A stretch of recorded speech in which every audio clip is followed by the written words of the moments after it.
ਧੰਨ ਵਾਹਿਗੁਰੂ ਜੀਓ।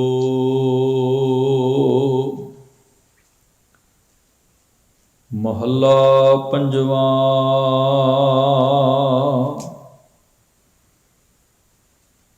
ਫਰੀਦਾ ਦੁਨੀ ਵਜਾਈ ਵੱਜਦੀ, ਤੂੰ ਭੀ ਵੱਜਹਿ ਨਾਲ।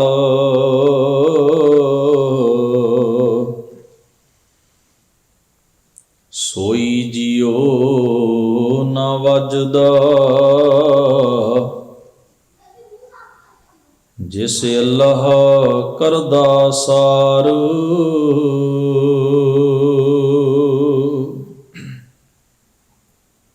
ਫਰੀਦਾ ਦੁਨੀ ਵਜਾਈ ਵੱਜਦੀ,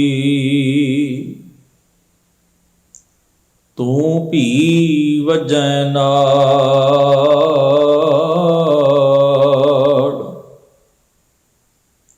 ਸੋਈ ਜਿਉ ਨਾ ਵੱਜਦਾ,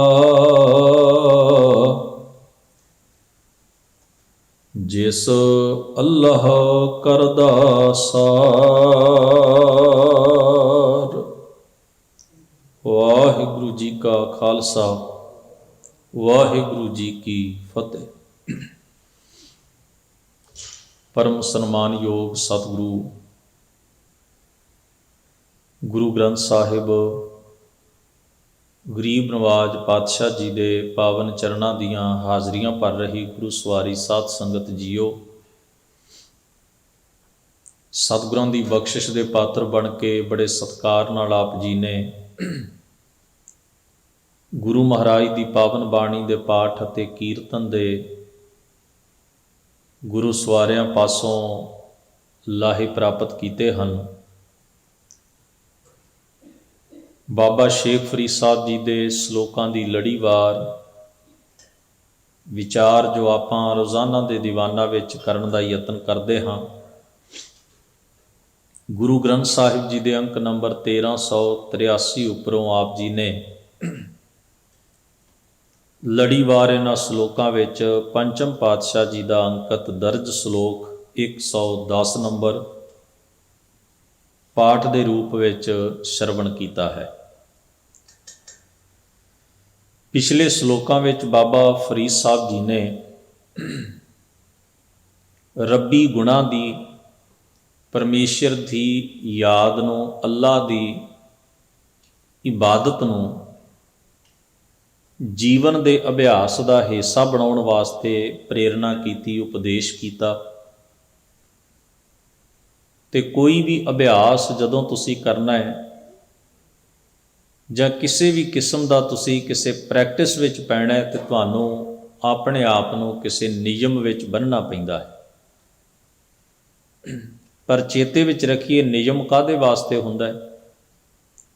ਪ੍ਰੈਕਟਿਸ, ਅਭਿਆਸ ਵਾਸਤੇ। ਤੇ ਅਭਿਆਸ ਤੇ ਪ੍ਰੈਕਟਿਸ ਕਾਹਦੇ ਵਾਸਤੇ ਹੁੰਦੀ ਹੈ? ਆਪਣੇ ਆਪ ਨੂੰ ਕਿਸੇ ਟੀਚੇ ਉੱਤੇ, ਕਿਸੇ ਮੰਜ਼ਿਲ ਉੱਤੇ, ਕਿਸੇ ਨਿਸ਼ਾਨੇ ਉੱਤੇ ਲੈ ਕੇ ਜਾਣ ਵਾਸਤੇ। ਸੌਖੇ ਢੰਗ ਨਾਲ ਸਮਝੀਏ, ਜਿਸ ਸਮਾਜ ਵਿੱਚ ਆਪਾਂ ਰਹਿ ਰਹੇ ਹਾਂ, ਅਸੀਂ ਇੱਕ ਨਿਸ਼ਾਨਾ ਮਿੱਥਿਆ ਵੀ ਕਿਤੇ ਅਸੀਂ ਜਾਣਾ ਹੈ। ਜਾਣ ਵਾਸਤੇ ਸਾਨੂੰ ਸਾਧਨ ਚਾਹੀਦਾ ਹੈ। ਬੱਸ ਲਵਾਂਗੇ, ਕਾਰ ਲਵਾਂਗੇ, ਕੋਈ ਵੀ ਐਸਾ ਸਾਧਨ। ਈਵਨ ਅਸੀਂ ਪੈਦਲ ਵੀ ਤੁਰਨਾ ਚਾਹਾਂਗੇ, ਪਰ ਪੈਦਲ ਤੁਰਨ ਦੇ ਵੀ ਇੱਥੋਂ ਦੇ ਸਰਕਾਰਾਂ ਨੇ ਕੁਝ ਨਿਯਮ ਬਣਾਏ ਕਿ ਤੁਸੀਂ ਕਿਹੜੇ ਹੱਥ ਤੁਰਨਾ ਹੈ। ਤੁਸੀਂ ਕਾਰ 'ਤੇ ਜਾਣਾ ਹੈ ਤੇ ਉਹਦਾ ਕੁਝ ਨਿਯਮ ਕਾਨੂੰਨ ਹੈ ਵੀ ਤੁਸੀਂ ਸੜਕ ਦੇ ਉੱਤੇ ਕਿੰਨੀ ਸਪੀਡ 'ਤੇ ਚੱਲ ਸਕਦੇ ਹੋ, ਕਿਸ ਪਾਸੇ ਤੁਸੀਂ ਜਾਣਾ ਹੈ, ਕਿੱਥੇ ਤੁਸੀਂ ਰੁਕਣਾ ਹੈ। ਉਹ ਸਾਰੇ ਨਿਯਮ ਕਾਹਦੇ ਵਾਸਤੇ ਨੇ? ਵੀ ਅਸੀਂ ਆਪਣਾ ਸਫ਼ਰ ਜਿਹੜਾ ਹੈ ਉਹ ਨਿਯਮਬੱਧ ਢੰਗ ਦੇ ਨਾਲ ਤੈਅ ਕਰਕੇ ਆਪਣੀ ਮੰਜ਼ਿਲ ਤੱਕ ਪਹੁੰਚ ਸਕੀਏ। ਧਰਮ ਖੇਤਰ ਵਿੱਚ ਅਸੀਂ ਕਿਸੇ ਉੱਚੇ ਆਦਰਸ਼ਕ ਜੀਵਨ ਨੂੰ ਹਾਸਲ ਕਰਨਾ ਹੈ ਤਾਂ ਉਹਦੇ ਲਈ ਸਾਨੂੰ ਕੋਈ ਅਭਿਆਸ ਕਰਨਾ ਪਏਗਾ, ਤੇ ਅਭਿਆਸ ਕਿਸੇ ਨਿਯਮ ਵਿੱਚ ਹੋਏਗਾ।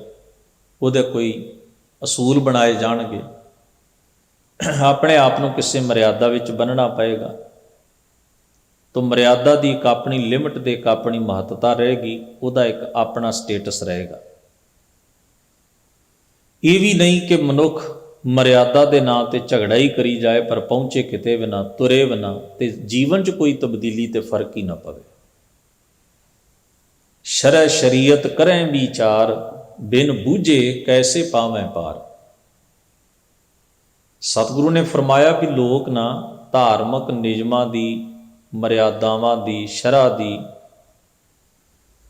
ਯਾਨੀ ਕਿ ਮਜ਼ਹਬੀ ਸੰਸਥਾਵਾਂ ਦੇ ਜੋ ਕਾਇਦੇ ਕਾਨੂੰਨ ਨੇ ਉਹਨਾਂ ਦੀ ਚਰਚਾ ਤੇ ਬੜੀ ਕਰਦੇ ਨੇ, ਉਹਨਾਂ ਦੇ ਉੱਤੇ ਆਪਸ ਵਿੱਚ ਵਿਚਾਰਾਂ ਦੇ ਫਰਕ ਵੀ ਪੈ ਜਾਂਦੇ ਨੇ, ਝਗੜੇ ਵੀ ਹੁੰਦੇ, ਬੜਾ ਕੁਝ ਹੁੰਦਾ।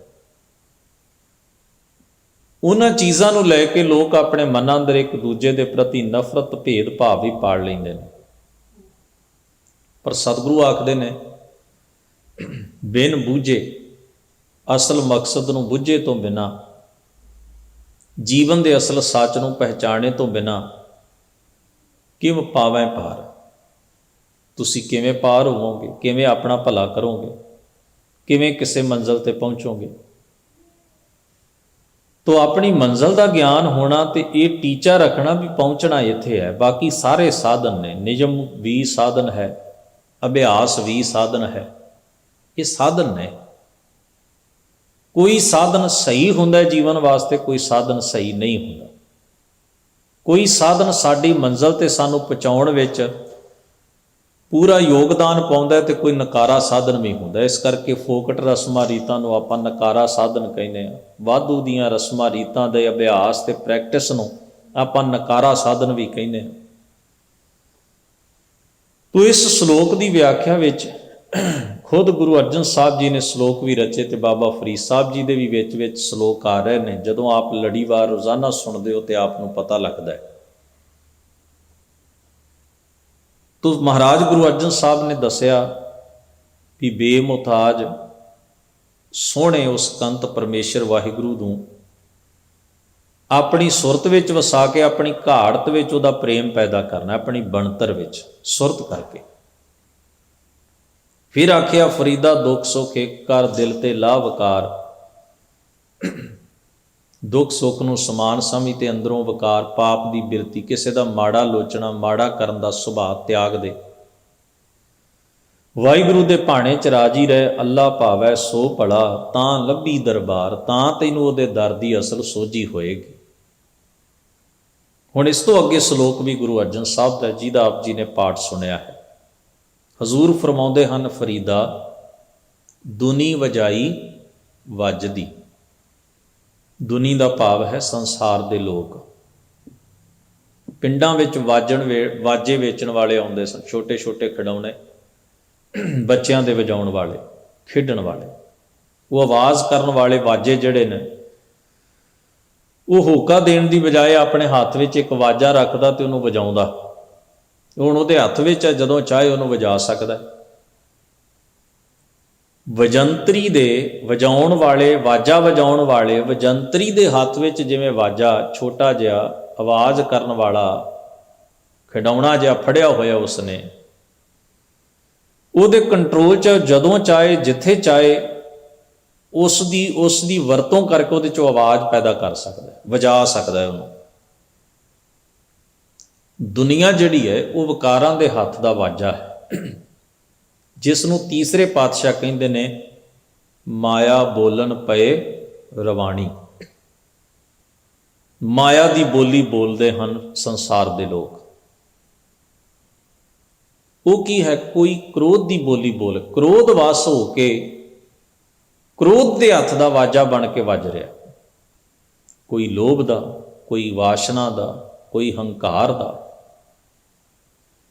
ਹਰ ਮਨੁੱਖ ਦੀ ਜਿਹੜੀ ਟਿਊਨਿੰਗ ਹੈ, ਜਿਹਨੂੰ ਆਪਾਂ ਕਹਿੰਦੇ ਨਾ, ਕਿਸੇ ਮਨੁੱਖ ਦੇ ਵਿੱਚ ਕੋਈ ਕਿਸੇ ਦੀ ਚੁੱਕਣਾ ਵਿੱਚ ਆ ਕੇ ਗੱਲ ਕਰੇ ਤੇ ਆਪਾਂ ਕਹਿੰਦੇ ਵੀ ਸਾਨੂੰ ਪਤਾ ਹੈ ਤੇਰੇ 'ਚ ਫਲਾਨਾ ਬੰਦਾ ਬੋਲ ਰਿਹਾ। ਇਹਦਾ ਮਤਲਬ ਹੈ ਵੀ ਤੂੰ ਆਪਣੇ ਦਿਮਾਗ ਦੀ ਵਰਤੋਂ ਨਹੀਂ ਕਰ ਰਿਹਾ। ਜਿਵੇਂ ਤੈਨੂੰ ਕਿਸੇ ਨੇ ਸਿਖਾ ਦਿੱਤਾ ਹੈ, ਜਿਵੇਂ ਤੈਨੂੰ ਕਿਸੇ ਮਨੁੱਖ ਨੇ ਚੁੱਕਣਾ ਦੇ ਦਿੱਤੀ ਹੈ, ਭੜਕਾ ਦਿੱਤਾ ਹੈ, ਉਵੇਂ ਤੂੰ ਗੱਲ ਕਰੀ ਜਾ ਰਿਹਾ। ਤੈਨੂੰ ਤਾਂ ਪਤਾ ਹੀ ਨਹੀਂ ਅਸਲ ਗੱਲ ਦਾ। ਕਈ ਵਾਰ ਇਸ ਤਰ੍ਹਾਂ ਵਾਪਰਦਾ ਨਾ ਜੀਵਨ 'ਚ। ਹੁਣ ਮਨੁੱਖ ਜਿਸ ਵੇਲੇ ਕ੍ਰੋਧਵਾਸ ਹੁੰਦਾ ਹੈ ਤੇ ਉਦੋਂ ਜਿਹੜੀ ਬੋਲੀ ਬੋਲਦਾ ਉਹ ਉਹਦੇ ਕੰਟਰੋਲ 'ਚ ਹੀ ਨਹੀਂ ਹੁੰਦੀ ਖੇਡ। मगरों भावें मनुख नूं अपने कहे ते पछतावा भी करना पैंदा है, मुआफ़ी भी मंगनी पैंदी है, तो कई बार वो पछतावा सारी जिंदगी रहिंदा है भी आह गल काहनूं करनी सी। पर उस वेले जिस वक्त वो गल साडी जबान तो निकली है, उस वेले साडा दिमाग, साडी सोचण शक्ति वो काम नहीं सी करदी, उहदे उत्ते क्रोध हावी सी, ईरखा हावी सी, नफरत हावी सी, हंकार हावी सी। उस वेले साडे अंदर दा जिहड़ा कंट्रोल है वकार दे वस विच है, मंदी वाशना दे वस विच है। ते असीं तां उस वाजे वर्गे होना जिहड़ा वजंतरी दे हत्थ विच है ते उहनूं जदों चाहे वजा सकदा। धन गुरु अंगद साहब दूसरे पातशाह महाराज खडूर साहब की धरती ते विराजमान सन। इत्थे सतगुरु शाम के वेले मल अखाड़ा सजाया करते सन। अजे भी उस स्थान दी यादगार मौजूद है। सिख नौजवान बच्चों का सतगुरु महाराज अखाड़े में घोल वेख रहे सन। एक पासे महाराज सजे हुए ने, कुछ संगत सिखां समेत। हमायूं शेर शाह सूरी दे कोलों हार खा के ते भज्या जा रहा अपने साथी परिवारों के समेत, जान बचा के उन्हें गोइंदवाल के पत्तन तो ब्यास दरिया पार किया। मगर उहदे फौज सी, उन्हें अगला सफ़र तय करना सी। ते कहंदे ने जदों बंदा जिंदगी च ठोकर खाधी होवे, गवाया बहुत कुछ होवे, ते फिर सहारा लभदा है। ते डुबदे हुए बंदे नूं सहारा मिले, इस तो वड्डी होर की चीज़ हो सकती है। नाल दे साथियों ने आख्या जी आपां इत्थे थोड़ा समा रुकना है। ते इत्थे गुरु नानक साहब की गद्दी दे वारस बड़े कामल पुरख ने गुरु अंगद साहब, ते होवे ना ते उन्हां दे दर्शन करिए, आशीर्वाद लईए। औखे समय विच रब दे बंदे मनां नूं धीरज दिंदे हन, साडा मार्ग दर्शन करते हैं, सानूं सोझी आउंदी है, साडा संताप ते तकलीफ घटदी है। उन्हां दे बचनां नाल साडे मनां नूं कोई टिका बनेगा, ते इस औखी ते बिखम घड़ी दे विच सानूं धीरज मिलेगा। वो खडूर वालों आए तो उन्होंने महाराज दे दर्शन करने चाहे। सतगुरु सच्चे पातशाह महाराज मल अखाड़े विच सुशोभित सन ते मल्लां दा पहलवानां दा घोल तक रहे सन। हमायूं अपने चुनिंदा कुछ साथियों नाल महाराज दे दीदार लई आया। सतगुरु ने उस वाल बहुता गौर नहीं किया, क्योंकि महाराज पहलवानां दा दंगल तक रहे सन। हमायूं नूं इस गल की बड़ी खिज हुई। गुस्सा तो अपनी हार दा है, गुस्सा ते खिज अंदर नफरत इस गल तो आ भी मैं, मेरे हथों बादशाही जाती रही तो मैं एक बंदे कोलों हार के ते वापस भज्जा जा रहा। बड़ी औखी स्थिति बनी हुई है। ते वो खिज, वो गुस्सा, उन्हें तलवार का मुठा अपना घुट के फड़िया। महाराज दे कोल जानो कि उहदे चेहरे दे उत्ते गुस्से दे हाव भाव ने, ते भावना पिछे है भी शायद ये भावना होवे भी सतगुरु गुरु अंगद साहब ने उठ के मेरा आदर नहीं किया, मेरे वाल बेरुखी ते बेध्यानी की है। श्री हजूर धन गुरु अंगद साहब महाराज सच्चे पातशाह ने बड़ी प्रेम भरी सहज भरी तकनी नाल हमायूं वाल तकिया ते बड़े सहज भाव दे बोल कहन लगे, इस तलवार की लोड़ उस मैदान विच सी, ना कि निहत्थे रब दे बंदियां दे उत्ते। चंगा हुंदा जे ये गुस्सा ए गैरत तू मैदाने जंग जिथे फैसला होना सी तेरी होनी दा, उत्थे तलवार चलाउणों। इत्थे हुण बेहथियारे बंदे दे उत्ते, निहत्थे बंदे दे उत्ते तलवार सूतण नाल तेरी कोई बहुती वड्डी बहादरी नहीं। उसने अपनी भुल दी, गुस्ताखी दी खिमा याचना भी की ते आशीर्वाद लैके अगला सफ़र किया।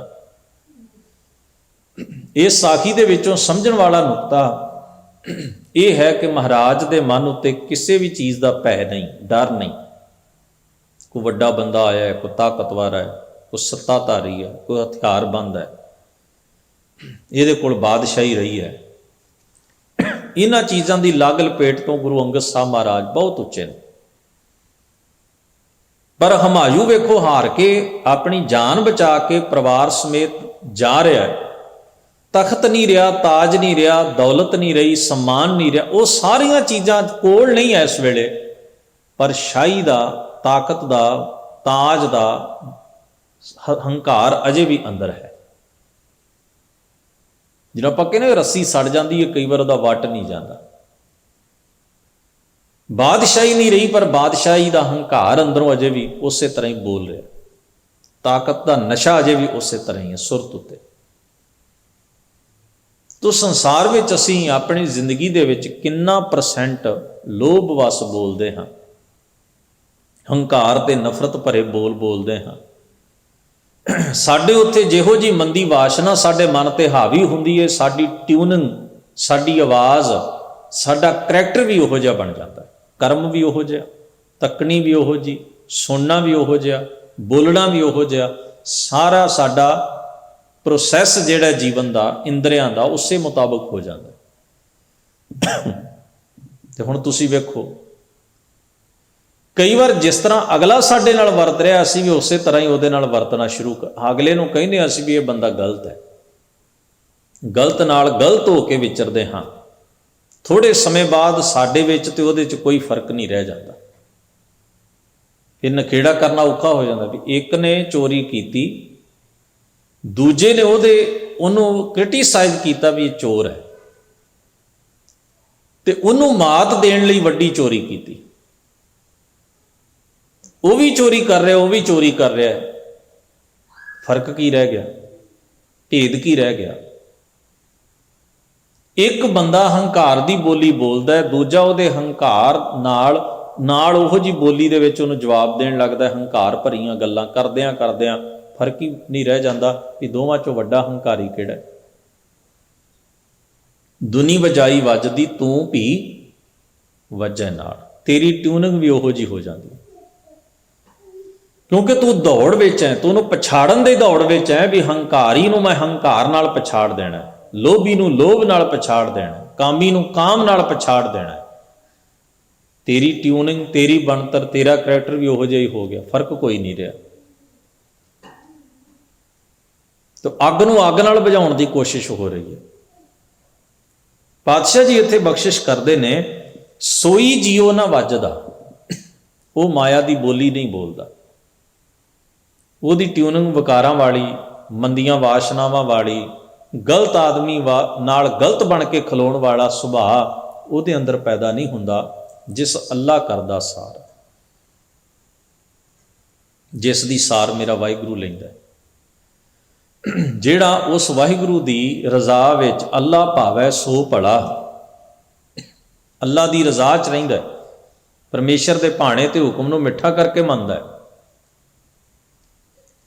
ਉਹ समझो रब वाला है तो रब ਉਹਨੂੰ बचाई रखता है। परमेश्वर वाहिगुरू बख्शिश करके ਉਹਨੂੰ ऐसे गलत राह के उत्ते तुरन तो होड़दा ते रोकदा है। फिर अगले श्लोक में फरमाउंदे ने, महला पंजवां, फरीदा दिल रता इस दुनी स्यों, दुनी ना कितै काम,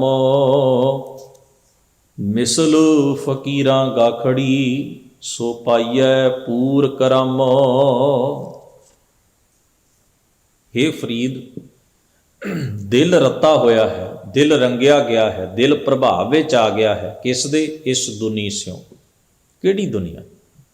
जिहड़ी दुनिया दे लोग, दुनिया दे जिहड़े लोग कह लो, दुनिया दे जिहड़े लोग विकारां दे हत्थ दा वाजा बन के वजदे ने।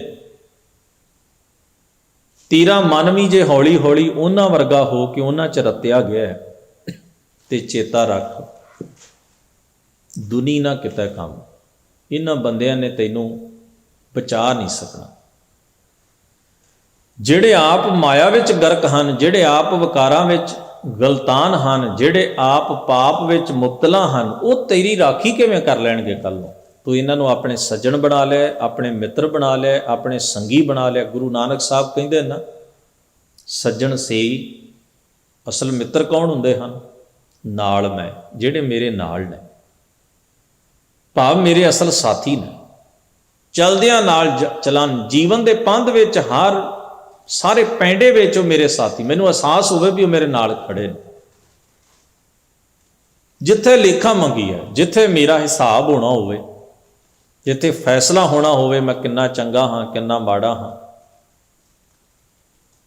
ਤਿੱਥੇ ਖੜੇ ਦਿਸਣ, ਉੱਥੇ ਉਹ ਮੇਰੀ ਗਵਾਹੀ ਭਰਨ ਵਾਸਤੇ ਮੇਰੇ ਕੋਲ ਹੋਣ। ਇਹ ਥੋੜ੍ਹਾ ਵੀ ਅੱਗੋਂ ਪਿੱਛੋਂ ਸਾਥੀ ਹੋਣ, ਔਖਾ ਸੌਖਾ ਕਿਤੇ ਵਕਤ ਬਣੇ ਤੇ ਉਹ ਮੇਰੀ ਗਵਾਹੀ ਭਰਨੀ ਨਾ ਹੋਣ, ਮੇਰੇ ਨਾਲ ਹੀ ਨਾ ਖਲੋਣ। ਤੋ ਸਤਿਗੁਰੂ ਨੇ ਇੱਥੇ ਫਰਮਾਇਆ ਵੀ ਜਿਨ੍ਹਾਂ ਨੂੰ ਤੂੰ ਮਿੱਤਰ ਬਣਾਇਆ, ਜਿਨ੍ਹਾਂ ਦੇ ਵਿੱਚ ਤੂੰ ਰਤਿਆ ਗਿਆ, ਦੁਨੀ ਨਾ ਕਿਤੇ ਕੰਮ, ਉਹ ਕਿਸੇ ਕੰਮ ਨਹੀਂ ਆਉਣਗੇ। ਯਾਦ ਰੱਖ ਮਿਸਲ ਫਕੀਰਾਂ ਗਾਖੜੀ। ਮਿਸਲ ਕਹਿੰਦੇ ਹਨ, ਮਿਸਲ ਕਾਗਜ਼ਾਂ ਦੀ ਛੋਟੀ ਜੀ ਫਾਈਲ ਨੂੰ ਵੀ ਕਹਿੰਦੇ ਨੇ ਮਿਸਲ। ਤੇ ਮਿਸਲ ਅਰਬੀ ਦਾ ਸ਼ਬਦ ਵੀ ਇਹਦਾ ਮਤਲਬ ਹੈ ਰਹਿਣੀ, ਜਿਹਨੂੰ ਆਪਾਂ ਕਹਿੰਦੇ ਹਾਂ ਵੇ ਆਫ ਲਾਈਫ, ਜੀਵਨ ਜਿਉਣ ਦਾ ਢੰਗ ਤਰੀਕਾ।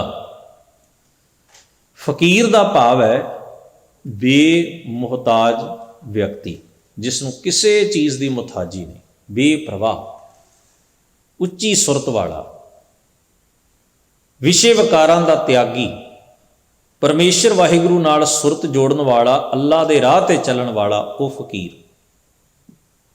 ਗਾਖੜੀ ਦਾ ਮਤਲਬ ਹੈ ਕਠਨ, ਔਖੀ, ਜਿਹਨੂੰ ਆਪਾਂ ਕਹਿੰਦੇ ਔਖੀ ਚੀਜ਼, ਡਿਫੀਕਲਟ। ਮਹਾਰਾਜ ਗੁਰੂ ਅਰਜਨ ਸਾਹਿਬ ਕਹਿੰਦੇ ਨੇ, ਹੇ ਭਾਈ, ਜਿਹੜੀ ਫਕੀਰਾਂ ਦੀ ਰਹਿਣੀ ਹੈ ਨਾ, ਫਕੀਰਾਂ ਦੀ ਤਰਜ਼ੇ ਜ਼ਿੰਦਗੀ ਹੈ, ਬੜੀ ਔਖੀ ਹੈ। ਜੇ ਤੇਰਾ ਮਨ ਦੁਨੀਆ ਦੀ ਖੇਡ ਵਿੱਚ ਰੱਤਾ ਹੋਇਆ ਹੈ ਨਾ, ਫਿਰ ਤੂੰ ਭਾਵੇਂ ਬਾਹਰ ਦੇ ਕਿੰਨੇ ਅਭਿਆਸ ਕਰੀ ਜਾ, ਜੇ ਤੈਨੂੰ ਮਕਸਦ ਭੁੱਲ ਗਿਆ ਨਾ ਵੀ ਮੈਂ ਰਹਿਣੀ ਨੂੰ ਵੀ ਉੱਚਿਆਂ ਕਰਨਾ, ਮੇਰਾ ਮਕਸਦ ਕੀ ਹੈ, ਫਿਰ ਤੇਰੇ ਲਈ ਫਕੀਰਾਂ ਵਾਲੀ, ਰੱਬੀ ਬੰਦਿਆਂ ਵਾਲੀ ਰਹਿਣੀ ਬੜੀ ਔਖੀ ਹੈ। ਤੂੰ ਉਹਨਾਂ ਵਰਗਾ ਪਹਿਰਾਵਾ ਪਾ ਲਏਗਾ, ਚੱਲੇਗਾ, ਗਿਣਤੀ ਦੇ ਕੁਝ ਕੰਮ ਉਹਨਾਂ ਵਾਂਗ ਕਰ ਲਏਗਾ, ਚੱਲੇਗਾ, ਪਰ ਉਹਨਾਂ ਵਰਗੀ ਰਹਿਣੀ ਅਡਾਪਟ ਕਰਨੀ ਤੇਰੇ ਲਈ ਬੜੀ ਔਖੀ ਹੋਏਗੀ, ਜੇ ਤੂੰ ਆਪਣੇ ਜੀਵਨ ਵਿੱਚ ਸੱਚਮੁੱਚ ਹੀ ਖੁਦ ਪ੍ਰੈਕਟਿਸ ਤੇ ਅਭਿਆਸ ਕੋਈ ਨਾ ਕੀਤਾ ਤਾਂ।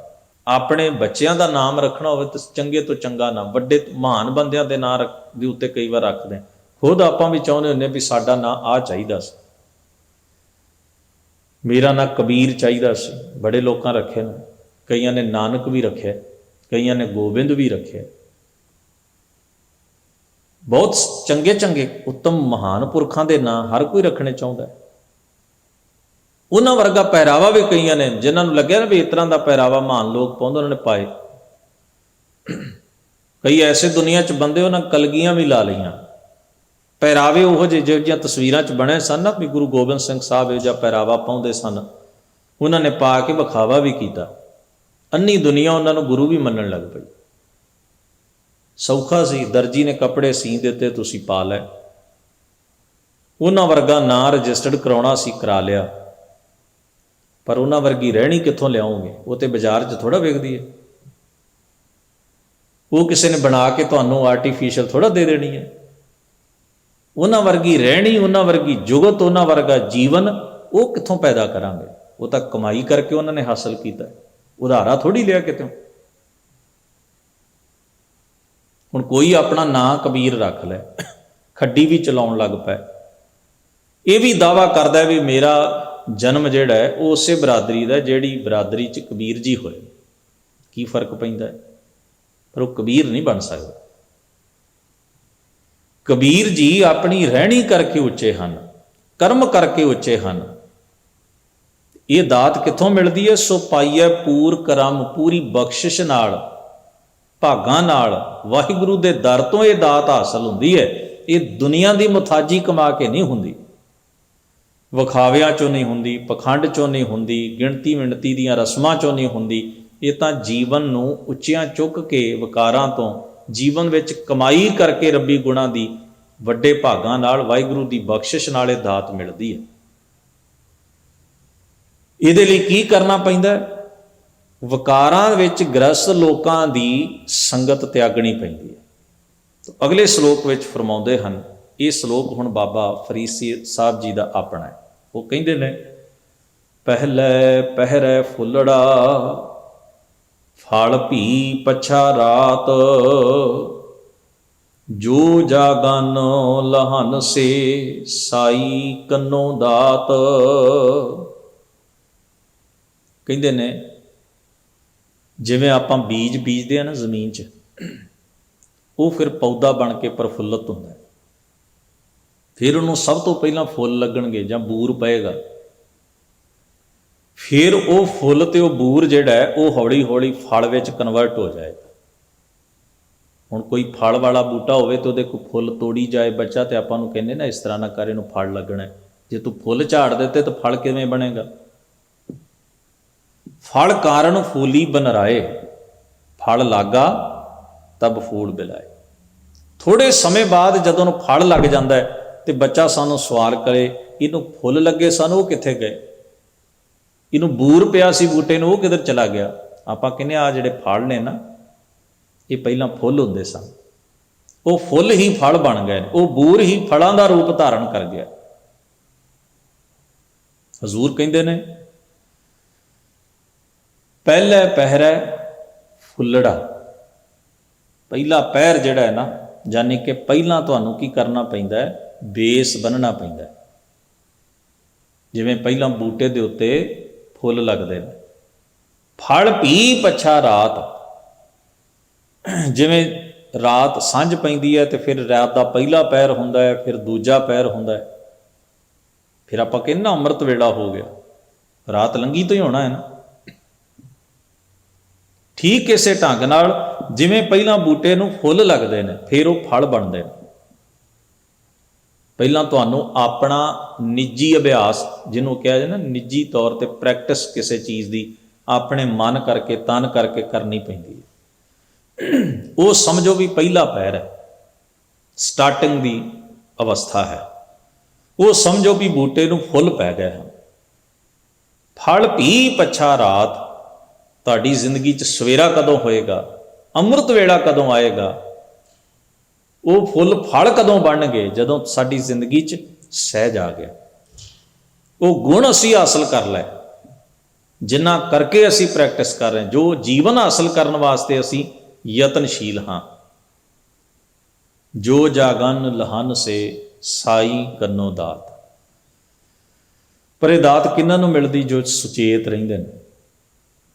ਤੁਸੀਂ ਕੋਈ ਪ੍ਰੈਕਟਿਸ ਅਭਿਆਸ ਕਰਦੇ ਹੋ ਤਾਂ ਉੱਥੇ ਵੀ ਸੁਚੇਤ ਰਹਿਣਾ, ਅੰਦਰੂਨੀ ਤੌਰ 'ਤੇ ਸੁਰਤ ਕਰਕੇ ਅਚੇਤ ਨਹੀਂ ਹੋਣਾ, ਗਾਫਲ ਨਹੀਂ ਹੋਣਾ, ਸੌਣਾ ਨਹੀਂ, ਜਾਗਰਤ ਰਹਿਣਾ, ਅਵੇਅਰ ਰਹਿਣਾ ਵੀ ਮੈਂ ਤੁਰ ਰਿਹਾ, ਮੈਂ ਕੰਮ ਕਰ ਰਿਹਾ ਕੋਈ। ਜਿਹੜੇ ਜਾਗਦੇ ਹਨ ਉਹ ਇਸ ਦਾਤ ਨੂੰ ਹਾਸਲ ਕਰ ਲੈਂਦੇ ਨੇ। ਉਹਨਾਂ ਨੂੰ ਸਾਈਂ ਕੰਨੋਂ, ਰੱਬ ਦੇ ਦਰੋਂ ਆਤਮਿਕ ਜੀਵਨ ਦੀ ਉੱਚੀ ਅਵਸਥਾ ਦੀ ਦਾਤ ਹਾਸਲ ਹੋ ਜਾਂਦੀ ਹੈ। ਪਾਤਸ਼ਾਹ ਮਿਹਰ ਕਰਨ। ਅਗਲੇ ਸ਼ਲੋਕਾਂ ਦੇ ਵਿਚਾਰ ਆਪਾਂ ਅਗਲੇ ਦੀਵਾਨਾਂ ਵਿੱਚ ਕਰਨ ਦਾ ਯਤਨ ਕਰਾਂਗੇ। ਪਾਤਸ਼ਾਹ ਹੋਈਆਂ ਭੁੱਲਾਂ ਚੁੱਕਾਂ ਦੀ ਖਿਮਾ ਬਖਸ਼ਣ। ਆਪ ਸਭਨਾਂ ਦਾ ਧੰਨਵਾਦ। ਅਦਬ ਸਹਿਤ ਗੁਰੂ ਫਤਿਹ ਨਾਲ ਸਾਂਝ ਬਣਾਓ। ਵਾਹਿਗੁਰੂ ਜੀ ਕਾ ਖਾਲਸਾ, ਵਾਹਿਗੁਰੂ ਜੀ ਕੀ ਫਤਿਹ।